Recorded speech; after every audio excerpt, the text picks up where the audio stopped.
जगत को हित करने के लिए आपने प्रश्न पूछा मेरे से। अर्थात राम सबके हृदय में जो निवास करता है उसी की सत्ता पूरे संसार में व्याप्त है। जो समीचीन है, समायिक है, प्रत्येक संदर्भ में नित्य नूतन है, वही तो भगवान राम है। तो कहा वही राम है, तो ये बताइए वो जन्म कैसे लिए, विवाह कैसे किए, जंगल कैसे गए?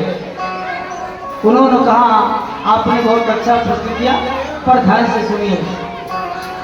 भगवान निर्गुण निराकार होते हुए सगुण साकार बन जाते हैं। निर्गुण निराकार होते हुए सगुण साकार बन जाते हैं। बोले कैसे बन जाते हैं सगुण साकार? बोले सगुण साकार तो भक्त लोग बनाते हैं। कौन बनाते हैं? भक्त लोग बनाते हैं। जैसे जल, पानी क्या है? निर्गुण निराकार है, लेकिन वही यदि फ्रिज में रख दिया जाए तो ही सगुण साकार बन जाता है। जैसे आटा, आटा क्या है? निर्गुण निराकार है, लेकिन वही माताएं लोग जब उसे रोटी बनाती हैं तो सगुण हो जाता है। कोई पराठा बनाती है वो सगुण हो जाता है। कोई उसको गुजिया बना लेता है, सगुण हो जाता है। और कोई लोग तो पुआ भी बना लेते हैं, ये सगुण हो जाता है। अगुने आरोपे अलख अर्थ जोड़ी, अगुने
कथा सुना।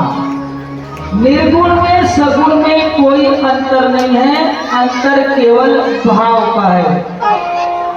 कोई राम को दामाद बना लेता है तो कोई श्री राम को बेटा बना लेता है, तो कोई श्री राम को मित्र बना लेता है भगवान वही।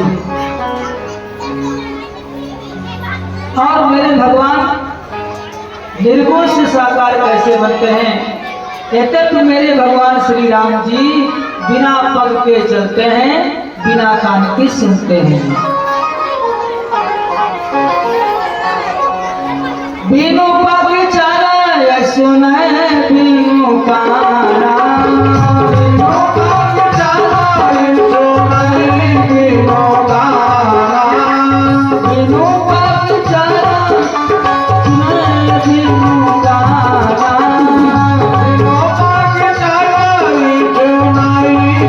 काना।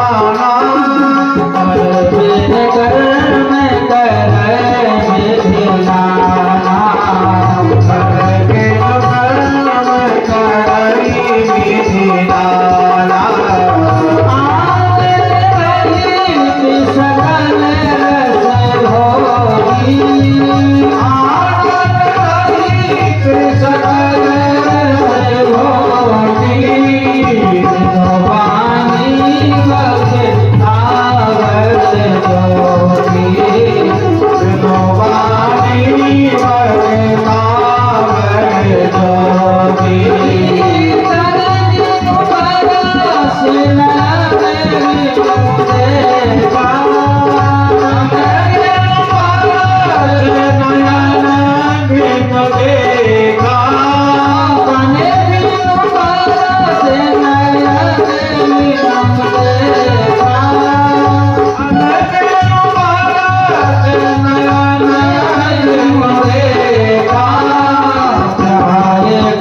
बिना कान के सुनते हैं, बिना आंख के देखते हैं, बिना हाथ पैर के काम करते हैं।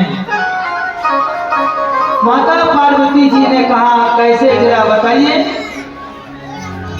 कहा भगवान का जब जन्म हुआ था तो भगवान 8 दिन के हो गए। मैया कौशल्या जी ने कहा मैंने अपने लाला को स्नान नहीं कराया, 8 दिन हो गया, चलो आज मैं स्नान कराती हूँ। स्नान करा करके और तिलक चंदन लगा करके बढ़िया सा कपड़ा पहना करके और पलना में लेटा दिया। और उनके एक कुल पूज, जो कुल पूर्वज होते हैं और कुल देवी देवता होते हैं, उनकी पूजा करने के लिए कौशल्या मैया ने बढ़िया सा खीर बनाई और खीर बना करके रंगनाथ भगवान के मंदिर में रख दिया और कहा महाराज खीर पाओ, भोग लगाओ। पर्दा बंद कर दिया।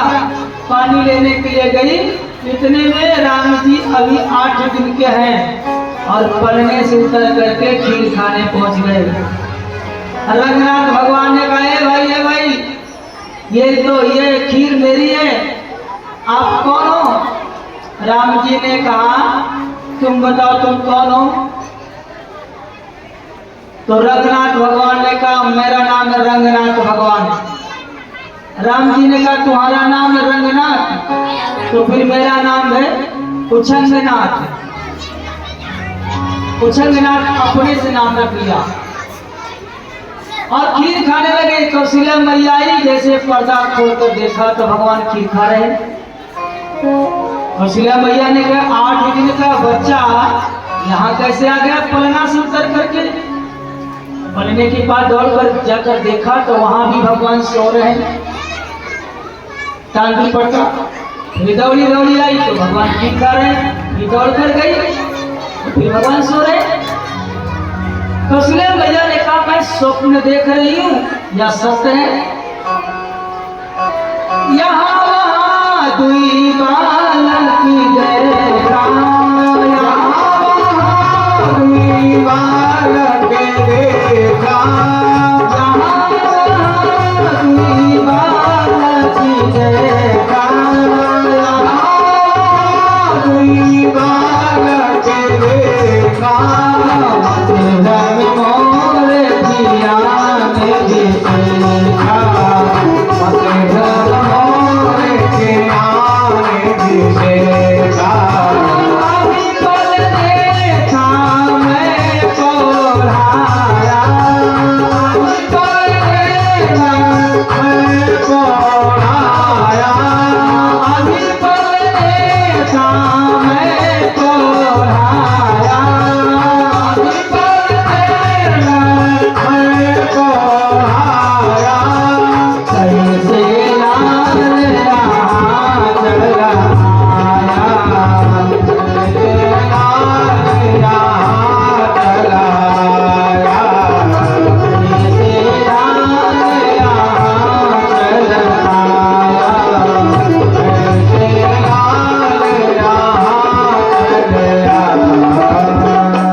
मैंने अभी लाला को पलने में लेटाया है और ये मेरा लाला यहाँ कैसे आ गया?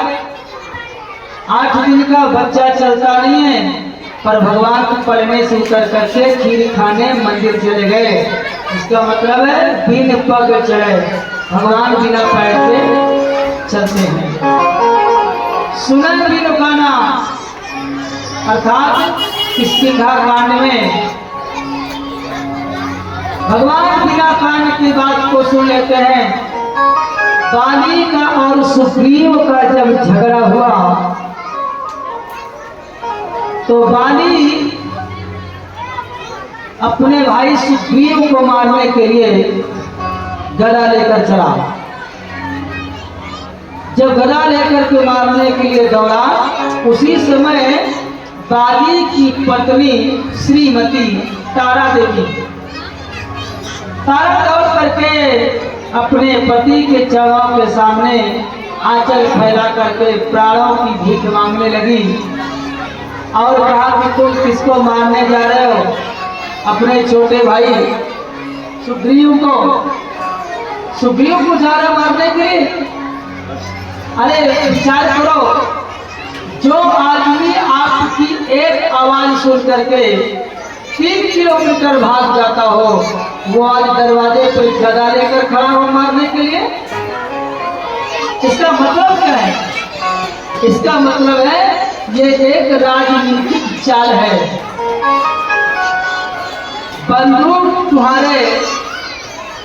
बंदूक राम की होगी और कंधा तुम्हारे भाई का होगा और प्राण तुम्हारा जाएगा, ध्यान रखिएगा। लेकिन उसी समय बाली ने कहा अपनी पत्नी से, कहा तू डरपोक प्राणी है, तो भीरू प्राणी है। यदि वो भगवान है तो मैं कर जाऊंगा और मनुष्य है तो मैं जीत जाऊंगा। अब लेकर गदा वो मारने के लिए दौड़ा। जैसे सामने मारने के लिए दौड़ा तो भगवान आए और एक बाण जैसे मारा, उसका प्राण ही निकल गया।